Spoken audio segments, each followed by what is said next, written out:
Okay, so here I am on my Galileo. So this machine, as you can see, some machines actually have them broke out into little numbers here, so you can see where you want to place your feet. You can kind of remember for different types of exercises what felt good to you.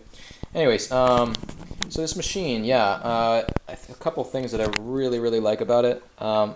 So one of my biggest hang-ups with some machines, if for a practitioner specifically, if you want to do any sort of, basically any sort of training in your office, if you're a practitioner, health practitioner, you don't always want this thing fixed to the base. Sometimes it's good to have it away from there so you can, do suspensions.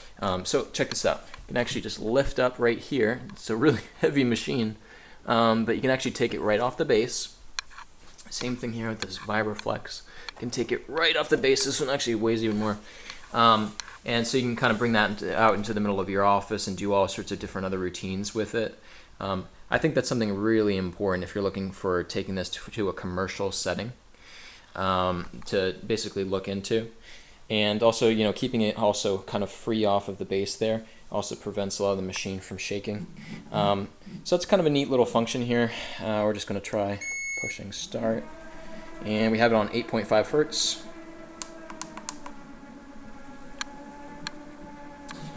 So I'm noticing that it's really smooth. It has like a really smooth feel to it. I'm going to move my legs all the way to the outside when I go. That's where you get the most displacement and really feel the G-force. It's got a very smooth feel. That's all I can say. It's hard to really describe. Let me try to increase here a little bit.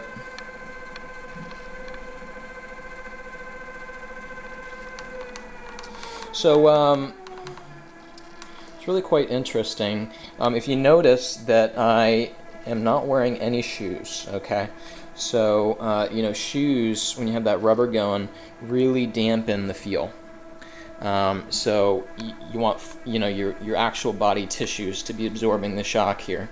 And the key is that you want to kind of relax into your pose. As you kind of get used to training, your body will be able to relax more and more. If you look at my knees,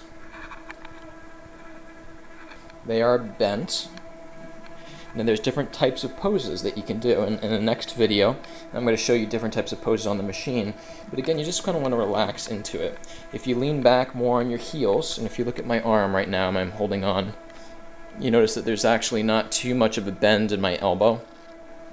That's because I'm on the back side of the machine more, and I'm actually kind of leaning back on the machine. So I'm going to show you a different video where, depending on if you're on your toes more or on your heels, you're going to be able to feel the G-force travel up differently.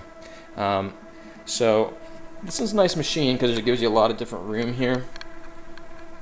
So I can do all sorts of stuff, like if I'm doing dynamic exercises, I can kind of just step on the machine here like this. Not have to worry about anything in my way. Some machines actually have, the handlebars that are coming out here and actually going to the sides. This is something you also want to pay attention to, just if you're trying to do more dynamic routines. Where's the location of the handlebars? So these are really out of the way. They try to create a lot of room, which I can appreciate. And if you notice the curve here as well, so there's a lot of room to do a lot of different types of dynamic exercises. So stay tuned in my next vid where I'm going to show different types of poses and actually how to use a machine in terms of if you're standing vertically on the machine. Thanks.